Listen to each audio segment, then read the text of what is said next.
It's officially a new era here in oil country as today the Edmonton Oilers announced that Mike Babcock is their new head coach and he'll be joined by associate coach DJ Smith. Welcome to the panel presented by Sportsnet. I'm Paige Martin, joined by two of Edmonton's finest in Cam Moon and Bob Stauffer from the Oilers Radio Network. And guys, big news today that feels like we have been awaiting an announcement like this one for quite some time. Bob, I'll start with you. Just a thought on Mike and DJ as we heard from them just a few moments ago. Yeah, the biggest thing for me is organizational alignment on this, and that's why, 2 weeks ago on Monday on Oilers Now, I said from ownership to management to the players that Mike Babcock was their guy. And I think the biggest thing that a lot of people realized today was just, that there was a vision of how I think management wanted to see the team play, and I think that the team's top players, and Mike referenced, Connor McDavid and Leon Draisaitl and Zach Hyman, how those guys acknowledged and accepted that they were going to be, part of the solution here because they were going to get pushed maybe differently than before. And so I think some people would say, well, why hasn't that happened before? Well, now you have a guy with gravitas, with a real pedigree, and he's going to be supported by a guy like DJ Smith, who's got a lot of coaching experience with him as well. And I just think it gives Edmonton a very different energy out of that coach's room. And I'm going to be really intrigued to see how this goes. I'm not naive to the process, Cam. I know for a lot of people, doesn't matter what we say, they've made their own opinion, at least at this point. And that'll, we've often seen sometimes when the Oilers have gone down some relatively controversial routes that people have second-guessed them. That comes with the territory because people have opinions because they care about the team and they're passionate. So I get that, but I got to tell you, I've known Mike a long time. I think he's a really good coach, and I think the Oilers have a lot of experience on that stuff. I'm going to be really intrigued to see where the organization goes carrying forward. One thing that stood out to me a lot from what Mike was saying and what DJ chimed in with as well was how much they are ready to push these players and to make changes that allow every player on this team to thrive and therefore be this cohesive unit. And so I wonder, Cam, what did you think and what do you expect to see when Mike talks about pushing every single player in that room to be their best with honesty and with a level of respect as well? Well, I think that's true to his personality, is he's going to be honest with the players. And whether you like to hear it or not, there's going to be that brutal honesty. And I think the best players want that. They want to be pushed. They want to be taken to another level. And if you can find a way to get there, that's the coach's job, is to push the envelope a bit and to maybe put you out of your comfort zone a little bit too. And that's something I think this coaching staff will have no issue doing.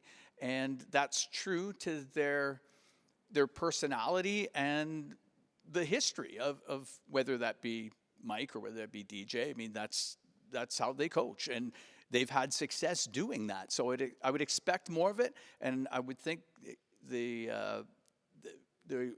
acceptance of the top players to this coaching staff and being excited about it. I think they're going to be perfect in that environment, and I think it has a great possibility for success. DJ talked about how, for his job, he loves the players. That's the thing that stands out to him most about his job. Mike talked about specifically the relationship with his children. He can sit at the table and out of love, he can just be honest with things.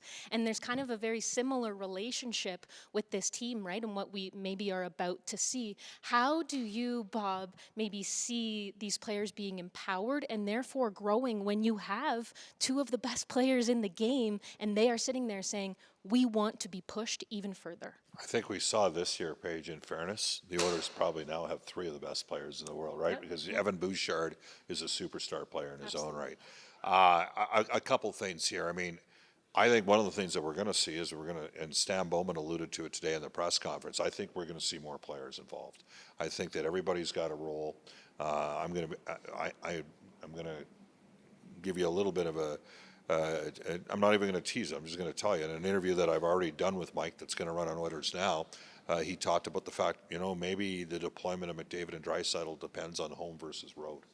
I think there's a chance you might see Connor and Leon play more together at times, and that will enable some other guys to regulate the 5v5 minutes and this is, you know, I just want to state that Jay Woodcroft came in at the right time and helped, you know, get the team to a place that they hadn't been in a long time.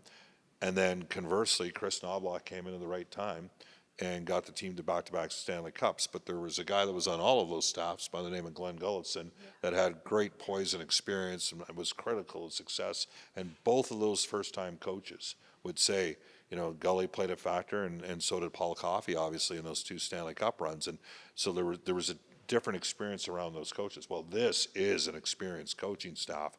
And I think that I take Stan Bowman and Mike Babcock at their word. You know, they talked about alignment. Well, I think they're philosophically aligned on deploying more players. The Oilers got to get more out of guys like Trent Frederick. He's got to become a bigger part of this. So I think there's going to be a real opportunity for him. I look on defense and Jake Wallman. I think Jake's got to, you know, I mean, we're not sure what's going to happen with Darnell Nurse yet, but Jake's got to be a guy that plays, you know, 20 minutes a night. He's being compensated at that level. So I'm going to be really intrigued, especially with some of the support forwards carrying forward. I think you're going to see everybody having an identity and a role and feeling a part of things. Point blank, this is a very exciting time of year. Of course, with the announcement today of the new coaching staff, and then knowing that in about a week's time, it's NHL free agency. Stan Bowman and his team have already been busy. Of course, they got ahead of things with both Jason Dickinson and Connor Murphy signing 5-year contracts. Those are guys that came over at the trade deadline, immediately made an impact, and they are guys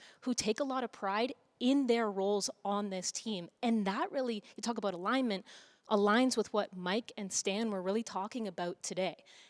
What do you like about the signings of both Connor Murphy and Jason Dickinson, and how that can further help elevate this group heading into a very, very important year? Well, both were key players, and both played their role very well when coming over to the Edmonton Oilers.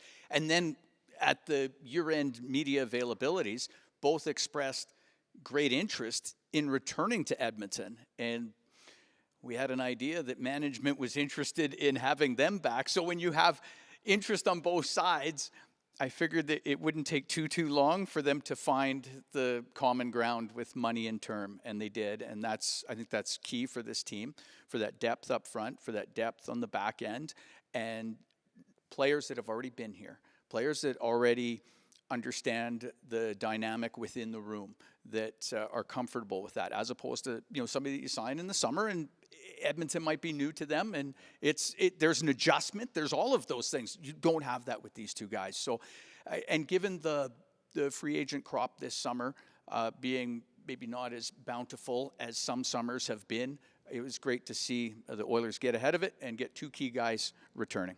Bob, real quick, I'll ask you about the importance of Connor Murphy. You mentioned the questions around Darnell Nurse and his future, but then also with someone like Jason Dickinson, who is that defensive forward, who goes out, he's such a crucial member of the penalty kill, just the importance of both of them. Paige, the bottom line is Edmonton has to improve their penalty kill. Okay, they got the best power play in NHL history over the last 7 years. They led the league in power play again last year. Their penalty kill wasn't good enough. They got half of the top penalty killing unit in the league with Dickinson along with Murphy. Now, we didn't see what Jason Dickinson could do in the playoffs because he was so compromised due to that knee injury. What we did see is a guy that's got a lot of heart and character, right? And then in terms of Murphy, I mean, I think he exceeded the expectations. A lot of the fans when they came in, not mine. Like, I had a pretty good feel for him. He wasn't playing as much. He was playing 16 minutes a game in Chicago, but played 20 minutes a game and frankly settled Darnell Nurse a bit. I'm glad they're both back. They're experienced. And the thing is, sometimes, and Cam made a great point, sometimes players come into this organization and they think, well, these guys play like this, so I got to play like that. Mm-hmm. Well, that's not these two players. Those two guys are experienced veteran pros. They know their role. They know their job. They have a clear identity as to who they are, and it bodes well for Edmonton with them, at least certainly in the short term over the next 2 or 3 years as the Oilers are going forward on a year-by-year basis. So there's been a lot that we've talked about here today. I want real quick a thought on the next week and a half or so. Stan Bowman and his team getting together for what is always an exciting time with, of course, the draft, and then development camp, and then free agency, and maybe what we can expect, what you maybe think we're kind of looking out for of those days. Well, there's lots. I mean, you look for the team to add, and I'm always looking at netminders, so maybe there's a netminder in there somewhere, but the draft, even that too, always an exciting time seeing which players that the team's able to select. So, yeah, and development camp, all of those things. So it's an important summer for this team, very important.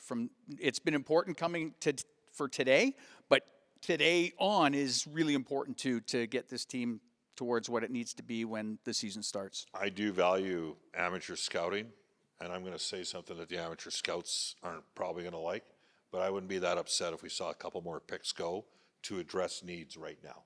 And so, you know, I think that maybe you can make a play for goaltender, theoretically a younger guy that might be on the precipice of needing to clear waivers. And then when you're looking at it forward, maybe there's a forward in another organization that's maybe not would be a better fit in Edmonton, and that may require you to move a couple, like, you know, in the second, third round range. You might need to move that. So I might be inclined to that. I have no idea what the Oilers management and staff is thinking, but I do think it's going to be intriguing, and I think there's going to be a subtle addition or two made along the way.